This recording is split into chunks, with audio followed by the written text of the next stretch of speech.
২৪ জুলাই গণভ্যুত্থানে দেশ জুড়ে যখন বিক্ষোভের দাবানল ছড়িয়ে পড়েছে, তখন ক্ষমতা টিকিয়ে রাখতে সর্বশক্তি নিয়োগ করে তৎকালীন স্বৈরাচারী আওয়ামী লীগ সরকার। কোটা বিরোধী ছাত্র আন্দোলন রূপ নেয় শেখ হাসিনার পতনের এক দফা আন্দোলনে। ৪ আগস্ট রাতে আন্দোলনের মোড় ঘুরে যায় বৈষম্য বিরোধী ছাত্র আন্দোলনের পক্ষে আসিফ মাহমুদ সজীব ভুঁইয়ার একটি ভিডিও বার্তায়। মার্চ টু ঢাকা এগিয়ে এনে করা হয় ৫ আগস্ট। গণভ্যুত্থানের ২ বছর পর সেসব দিনের স্মৃতি কিছুটা তুলে ধরছেন নাজিবুর রহমান।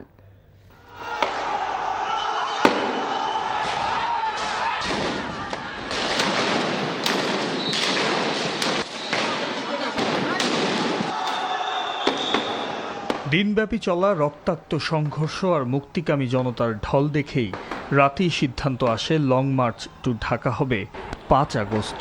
স্বৈরাচারের মসনদ দখলের ডাকে কিং কর্তব্য বিমূঢ় হয়ে পড়ে আওয়ামী লীগ ও তার সহযোগীরা।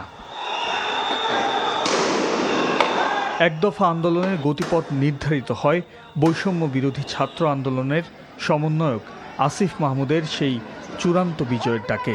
৫ই আগস্ট সারা দেশের মুক্তিকামী জনতাকে ঢাকার উদ্দেশ্যে রওনা হওয়ার জন্য আমরা আহ্বান জানাচ্ছি। বৈষম্য বিরোধী ছাত্র আন্দোলনের প্রথম সারির বেশিরভাগ নেতাদের সাথে যোগাযোগ বিচ্ছিন্ন থাকা অবস্থায় গণভবন অভিমুখে যাত্রার সিদ্ধান্ত একদিন এগিয়ে আনা যে সহজ ছিল না, তা মনে করিয়ে দিলেন অন্তর্বর্তী সরকারের সাবেক এই উপদেষ্টা।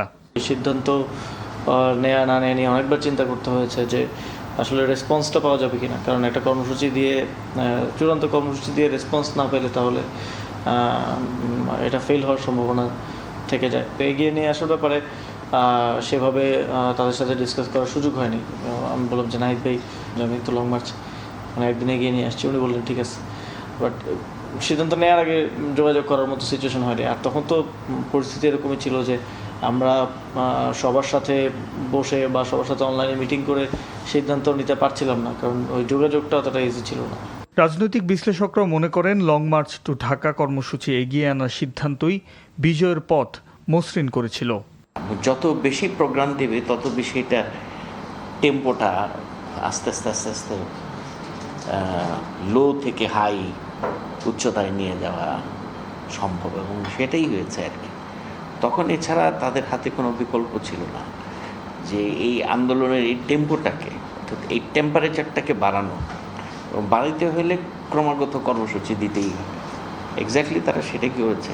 সময়কার যদি সার্বিক পরিস্থিতি বিবেচনা নেই, সেই ক্ষেত্রে হচ্ছে কৌশলগত একটা পরিবর্তন, যাতে ওই প্রস্তুতিটার একটা ব্যাঘাত ঘটে এবং মানুষ সহজেই কিন্তু ঢাকা শহরে আসতে পারে। কারণ ৬ তারিখ মানে যেহেতু একটা পূর্ব ঘোষিত, যার ফলে ঢাকার যে মেইন এন্ট্রেন্সগুলো সেগুলো বন্ধ করার সেরকম একটা প্রস্তুতি ৬ তারিখের জন্য, কিন্তু সেটা কিন্তু ৫ তারিখের জন্য প্রস্তুতিটা ছিল না। অল অন এ সাডেন এই ঘোষণার মধ্যে দিয়ে একটা সারপ্রাইজ এলিমেন্ট এই গণভ্যুত্থানের, এবং এটা খুবই মানে ওই মুহূর্তে খুবই একটা মানে কৌশলগতভাবে খুবই ফলপ্রসূ একটা সিদ্ধান্ত ছিল।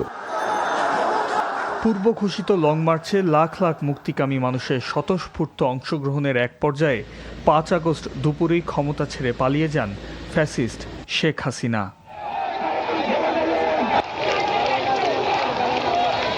Najibur Rahman, NTV news, Dhaka.